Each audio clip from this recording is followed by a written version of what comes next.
ভালোবাসার কোনো জাতকুল নেই। একটু স্নেহ পেলে অবলা প্রাণীরাও হয়ে ওঠে মানুষের পরম বন্ধু। নীলফামারী সদরের কচুকাটা ইউনিয়নের মোহাম্মদ বাজিতপাড়া গ্রামের মনোরঞ্জন বর্মন আর তার আদরের জোড়া শালিক এখন সবার বিস্ময়ের কারণ। প্রায় 1 বছর আগে তার ছেলে রাস্তার ধারে পড়ে থাকা 2টি শালিক ছানা বাড়িতে নিয়ে আসে। সেই ছানাদের সন্তানতুল্য মমতায় লালন পালন করেন মনোরঞ্জন। ডাক দিলেই তারা যে কোনো জায়গা থেকে ছুটে এসে তার মাথা, কাঁধ আর হাতের তালুতে বসে নাচানাচি করে। খাবারের জন্য খুনসুটি আর কিচিরমিচির শব্দে মুখর করে তোলে পুরো বাড়ি। অন্য মানুষ দেখলে ভয়ে উড়ে গেলেও মনোরঞ্জনের সান্নিধ্যে তারা নিরাপদ বোধ করে।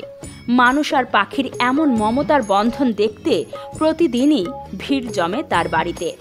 মনোরঞ্জন বলেন, পশু পাখির সান্নিধ্য মানুষের মনে মানসিক প্রশান্তি আনে এবং জীবনে আনন্দ যোগায়।